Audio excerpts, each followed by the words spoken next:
CMA Inter Paper 5 Business Laws and Ethics. இந்த சப்ஜெக்டில் company லால சில அமெண்ட்மெண்ட் இருக்குது. டிசம்பர் 2025 எக்ஸாமுக்கு அப்ளை ஆகக்கூடியது. அதை இன்ஸ்டியூட்டில் சப்ளிமெண்ட்ரி அப்படின்னு ரிலீஸ் பண்ணியிருக்காங்க. அதை பற்றி தான் இப்போ நம்ம பார்க்க போகிறோம்.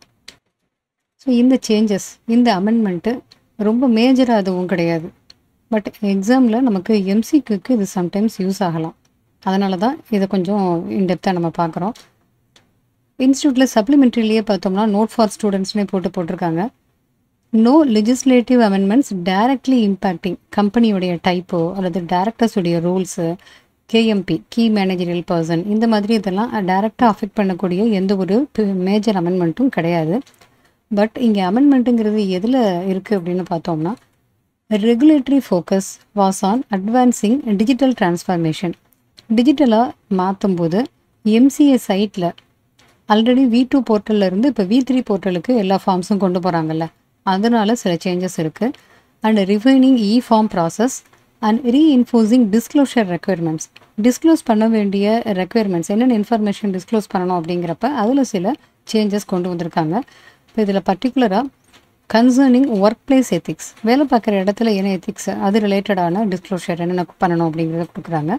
அண்ட் மெட்டர்னிட்டி பெனிஃபிட் ஆக்ட், இந்த ஆக்டில் சொல்லியிருக்கிற மாதிரி அவங்க நடந்திருக்காங்களா, கம்ப்ளைண்ட்ஸ் பண்ணியிருக்காங்களா அப்படிங்கிறத பற்றி டிஸ்க்ளோஸ் பண்ண வேண்டியது இருக்குது. And audit and cost reporting, இதுலேயும் சில சேஞ்சஸ் இருக்குது. அண்ட் ஷேர் ஹோல்டர் டிரான்ஸ்பரன்சி, இது ரிலேட்டடாக தான் அமெண்ட்மெண்ட் இருக்கே தவிர மேஜரான அமெண்ட்மெண்ட்டு டைரெக்டாக கொஸ்டினில் நமக்கு அப்ளை ஆகக்கூடியது எதுவும் கிடையாது. பட் இதில் ஃபார்ம்ஸ் சேஞ்சஸ்ஸு, அப்புறம் என்னென்ன டிஸ்க்ளோஷர் சேஞ்சஸ் அப்படிங்கும்போது இதெல்லாம் சம்டைம்ஸ் நமக்கு எம்சிக்யூக்கு ரொம்பவே யூஸ்ஃபுல்லாக இருக்கும். ஒருவேளை கேஸ் ஸ்டடி கொஸ்டின் இதில் கேட்குறாங்க, லாவில் பார்த்தீங்கன்னா கம்பெனி லாவில் கண்டிப்பாக ஒரு கேஸ் ஸ்டடி கொஸ்டின் இருக்கும். அதில் இந்த அமெண்ட்மெண்ட்டை இன்ஃபோர்ஸ் பண்ணி ஏதாவது ஒரு பாயிண்ட்டு கொடுத்து அதை பேஸ் பண்ணி கேஸ் ஸ்டடி கொஸ்டின் கேட்டாலும் கேட்கலாம். அதனால் அது கண்டிப்பாக நமக்கு யூஸ்ஃபுல்லாக இருக்கும். அது என்னங்கிறத நம்ம பார்த்துடலாம். ஸோ கம்பெனிஸ் ஆக்டில் இருக்கிற அமெண்ட்மெண்ட்ஸ் 1 by 1 பார்க்க போகிறோம். First one, migration to V3 portal. Ministry of corporate affairs எம்சிஏல கம்பெனியோடைய ஃபார்ம்ஸ் எல்லாம் ஃபைல் பண்ணுறதுக்கு V2 போர்ட்டல் ஏற்கனவே இருந்தது. அதை கொஞ்சம் கொஞ்சமாக V3 போர்ட்டலுக்கு மாற்றிக்கிட்டே வராங்க. ஸோ இப்போ எஃபெக்டிவ் ஃப்ரம் February 2025 என்னென்ன ஃபார்ம்ஸ் எல்லாம் V2ல இருந்து V3க்கு மாறுது அப்படிங்கிறது ஃபஸ்ட் அமெண்ட்மெண்ட்டில் கொடுத்துருக்காங்க.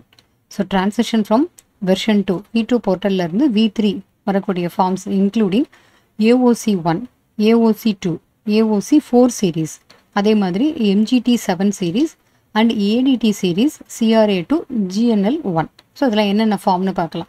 நார்மலாக இந்த மாதிரி ஃபார்ம்ஸ் நம்பர்லாம் எம்சிக்யூவில் கேட்பாங்க. பர்டிகுலராக ஒரு ஃபார்ம் நம்பர் கொடுத்துட்டு இது எது ரிலேட்டடாக ஃபைல் பண்ணணும். இப்போ ஒரு கம்பெனியில் ஆடிட்டர் அப்பாயின்மெண்ட் அப்படின்னா அதுக்கான ஃபார்ம் என்ன, அந்த மாதிரி எம்சிக்யூவில் கேட்கலாம். அதில் ஆப்ஷனில் 4 ஃபார்ம்ஸ் கொடுத்துருப்பாங்க. கரெக்ட் ஒன்று நம்ம சூஸ் பண்ணணும். ஸோ அந்த மாதிரி இந்த ஃபார்ம் நம்பர் எல்லாம் நமக்கு கரெக்டாக தெரிஞ்சிருக்கணும், எம்சிஏக்கு என்னென்ன ஃபார்ம் நம்ம ஃபைல் பண்ணணும் அப்படிங்கிறது. ஸோ இது எம்சிக்யூக்கு நமக்கு யூஸ்ஃபுல்லாக இருக்கும். ஸோ இந்த AOC1, AOC2 அப்படிங்கிறத நம்ம மனப்பாடம் பண்ணாமல் இது எந்த காரணத்துக்காக அப்படிங்கிறதும் சேர்த்து நம்ம ஞாபகம் வச்சுக்கிட்டோம்னா நமக்கு ஈஸியாக இருக்கும் அது. ஸோ AOC1 ஃபார்ம் எதுக்குங்கிறத ஃபஸ்ட்டு பார்க்கலாம். ஒரு கம்பெனி அதனுடைய ஃபைனான்ஷியல் ஸ்டேட்மெண்ட்ஸில் ஒரு அட்டாச்மெண்ட்டாக இந்த AOC1 கொடுக்க வேண்டியதாக இருக்கும். எதுக்காக இந்த AOC1ன்னு பார்த்தீங்கன்னா, அந்த கம்பெனியோடைய சப்சிடரி கம்பெனி அல்லது அதனுடைய அசோசியேட் கம்பெனி, ஜாயிண்ட் வெஞ்சர்ஸ், இந்த மாதிரி கம்பெனிஸுடைய ஃபைனான்ஷியல் ஸ்டேட்மெண்ட்ஸில் இருக்கக்கூடிய முக்கியமான ஃபியூச்சர்ஸ் எல்லாமே இதில் சொல்லணும். இந்த AOC1ங்கிறது information about financial statements of related என்டைட்டிஸ்னு சொல்லலாம். ரிலேட்டட் என்டைட்டிஸ்னால் subsidiary company, associate company, joint venture, அதெல்லாம் AOC1. அடுத்தது form number AOC2. AOC2 related party transactions, இது சம்பந்தமாக டிஸ்க்ளோஷர் கொடுக்க வேண்டிய ஒரு ஃபார்ம் இது. And AOC4 series. AOC4 அப்படின்னாலே ஒரு கம்பெனி, அந்த கம்பெனியோடைய ஃபைனான்ஷியல் ஸ்டேட்மெண்ட்ஸும் அதுக்கு ரிலேட்டடான டாக்குமெண்ட்ஸும் இந்த AOC4ல் அவங்க சப்மிட் பண்ணணும். ஸோ இப்போ இந்த AOC4 சீரீஸில் என்னென்னலாம் இருக்குதுன்னு பார்க்கலாம். AOC4ங்கிறது இது ஸ்டாண்டர்ட் ஃபார்ம். நிறைய companies, most of the companies அவங்களுடைய ஆனுவல் ஃபைனான்ஷியல் ஸ்டேட்மெண்ட்ஸும் அதுக்கு ரிலேட்டடான ஆடிட்டர்ஸ் ரிப்போர்ட், அந்த மாதிரி டாக்குமெண்ட்ஸ் எல்லாமே ஃபைல் பண்ணக்கூடிய ஒரு ஃபார்ம். இப்போ இந்த AOC4 ஒன்று, இது ஸ்டாண்டர்ட் ஃபார்மு. இன்னொன்று AOC4 XBRLன்னு இருக்குது. இந்த ஏஓசி 4 XBRLங்கிறது எந்தெந்த கம்பெனிஸ் எல்லாம் ஒரு குறிப்பிட்ட க்ரைட்டீரியாவை மீட் பண்ணியிருக்கோ, அதாவது லிஸ்டட் கம்பெனிஸாக இருக்கிறது அல்லது குறிப்பிட்ட turn over high turn over இருக்கக்கூடிய கம்பெனிஸ், இவங்கெல்லாம் என்ன பண்ணணும்னா அவங்களுடைய ஃபைனான்ஷியல் ஸ்டேட்மெண்ட்டில் இந்த ஃபார்மில், அதாவது XBRL ஃபார்மில் தான் அவங்க சப்மிட் பண்ணணும். இந்த மிஷின் ரீடபிள் ஃபார்மேட்டில் தான் இந்த டேட்டாவை அவங்க கொடுக்கணும். அப்போ இது ஏஓசி 4 XBRL. இன்னொன்று ஏஓசி 4 CFSன்னு இருக்குது. ஒரு கம்பெனியில் அதனுடைய ரிலேட்டட் கம்பெனிஸ், அதாவது சப்சிடரிஸ் அந்த மாதிரி கம்பெனிஸ்லாம் இருக்கும்போது அதனுடைய டீட்டெயில்ஸ் எல்லாம் கொடுக்கறதுக்கு கன்சாலிடேட்டட் ஃபைனான்ஷியல் ஸ்டேட்மெண்ட் CFSன்னு சொல்லுவோம்ல, அப்போ ஏஓசி 4 CFSங்கிற ஃபார்மை அவங்க சப்மிட் பண்ண வேண்டியது இருக்கும் to prepare consolidated financial statements. அடுத்தது ஏஓசி 4ல் இன்னொரு சீரீஸ் பார்த்தோம்னா NBFC ரிலேட்டடானது, நான் பேங்கிங் ஃபைனான்ஷியல் கம்பெனி. இப்போ NBFC எதெல்லாம் இண்டேஎஸ் ஃபாலோ பண்ணுதோ அதுக்கான ஒரு ஏஓசி 4 இருக்குது. ஸோ NBFC இண்டேஎஸ் அப்ளிகபிள் ஆகக்கூடிய கம்பெனிஸ் எல்லாத்துக்குமே ஏஓசி 4 NBFC இண்டேஎஸ் அப்படிங்கிற ஃபார்மை அவங்க சப்மிட் பண்ண வேண்டியது இருக்கும். இந்த NBFC இண்டேஎஸ் இருக்கக்கூடிய கம்பெனிஸ்க்கு கன்சாலிடேட்டட் ஃபைனான்ஷியல் ஸ்டேட்மெண்ட்ஸ் அப்ளிகபிளாக இருந்தால் NBFC இண்டேஎஸ் அப்ளிகபிள் ஆகக்கூடிய கம்பெனிஸ்க்கு ஏஓசி 4 CFS NBFC இண்டேஎஸ் அப்படிங்கிற ஃபார்மை அவங்க ஃபைல் பண்ணணும்.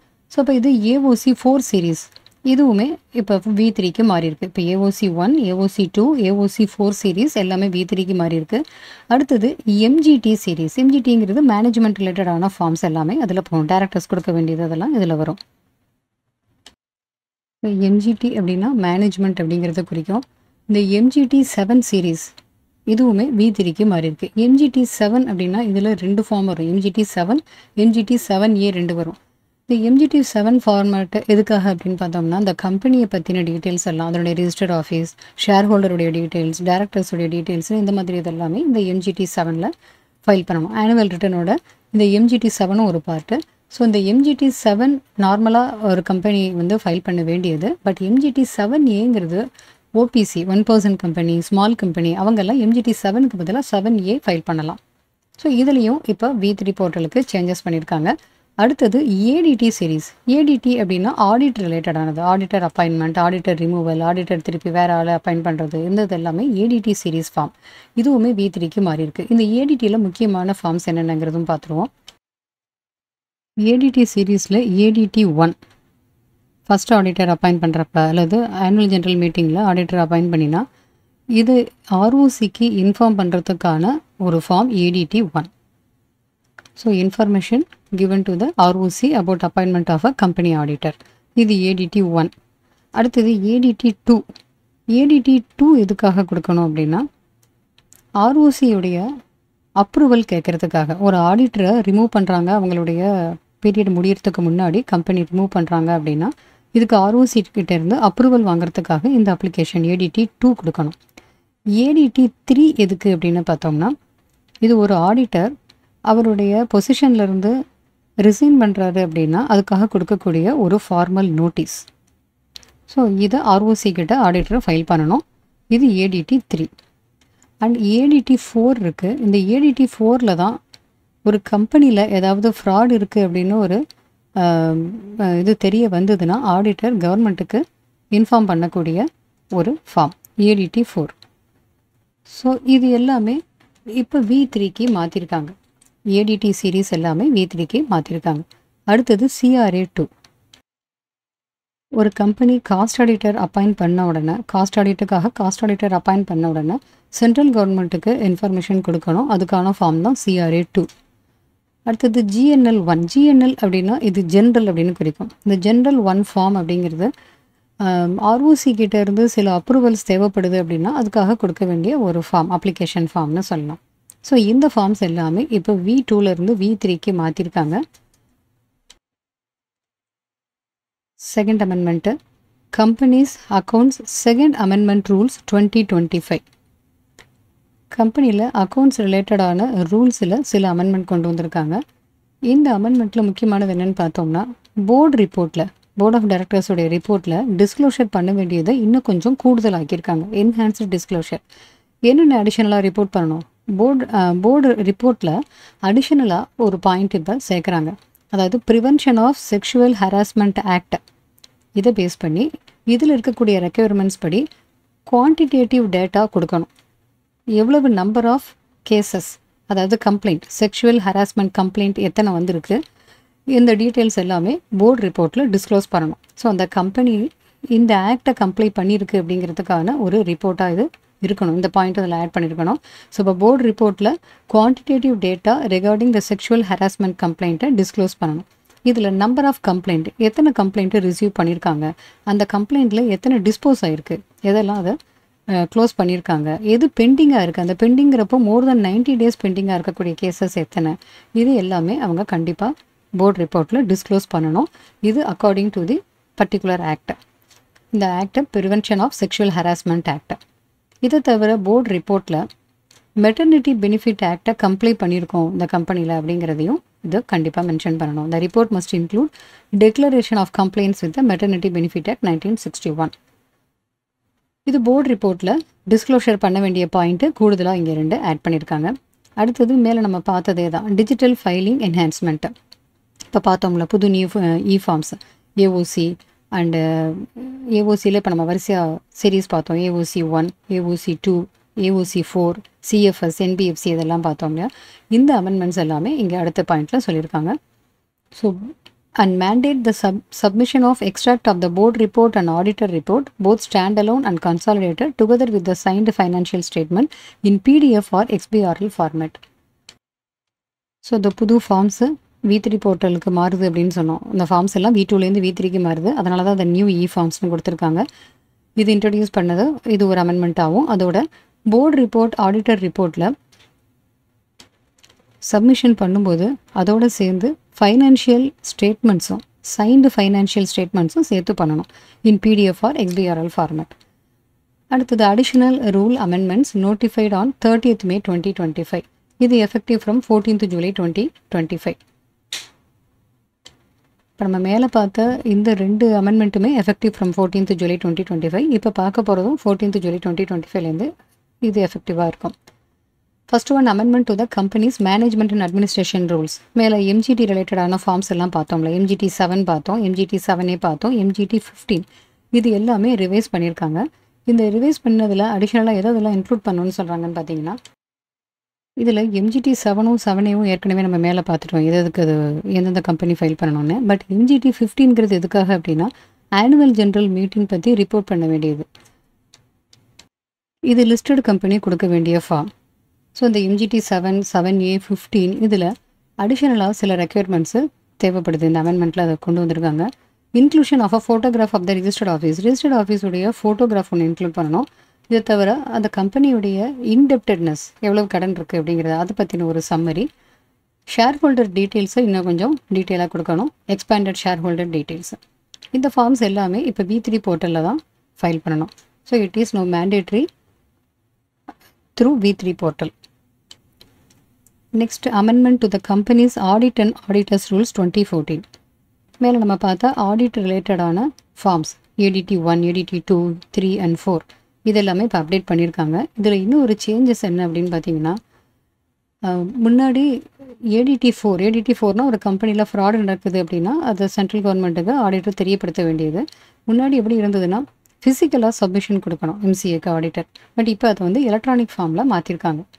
ஸோ ADT 4 இதெல்லாமே அப்டேட் பண்ணியிருக்காங்க. இந்த ரூல் 13 சப் ரூல் 2ல் it prescribes the electronic submission of fraud reports in form ADT 4, replacing previous requirement for physical submission to the MCA. அப்போ audit ரிலேட்டடான ஃபார்ம்ஸ் அதை தனியாக இந்த ரூல் படி அதை காமிச்சிருக்காங்க. ஸோ மேலே நம்ம மொத்தமாக பார்த்துட்டோம். இது ஒவ்வொரு ஹெட்டிங்காக திருப்பி பார்த்துட்டே வரும். AOCக்கு தனி ஹெட்டிங் பார்த்தோம், அடுத்தது MGTக்கு பார்த்தோம், அடுத்து ADTக்கு பார்த்தோம். இது எல்லாமே ஃபஸ்ட்டு பாயிண்டில் நம்ம சேர்த்து பார்த்துட்டோம். இப்போ அடுத்து இன்னும் 2 எக்ஸ்ட்ரா ஃபஸ்ட்டு பாயிண்டில் பார்த்துருந்தோம். காஸ்ட் ஆடிட் ரிலேட்டடானது CRA 4 அண்ட் தென் ஜென்ரல். இது அதையும் இங்கே பார்த்துருவோம். Amendment to the company's cost records and audit rules 2014. Form CRA 2, CRA 4 இது ரெண்டுமே ரிவைஸ் பண்ணியிருக்காங்க. இதில் அடிஷ்னல் ஃபீல்ட்ஸ் இன்க்ளூட் பண்ணியிருக்காங்க. அடிஷ்னலாக என்னென்ன இன்ஃபர்மேஷன் கொடுக்கணும்? ஃபர்முடைய ரிஜிஸ்ட்ரேஷன் நம்பர், இந்த காஸ்ட் ஆடிட்டுடைய ஃபர்முடைய ரிஜிஸ்ட்ரேஷன் நம்பர், காஸ்ட் ஆடிட் பார்க்குற அந்த ஃபர்முடைய ரிஜிஸ்ட்ரேஷன் நம்பர், ஆடிட்டர் சேஞ்ச் இருந்தால் அதுக்கான reasons, service request number SRN for GNL1, general form 1 அப்படின்னு பார்த்தோம் இல்லையா.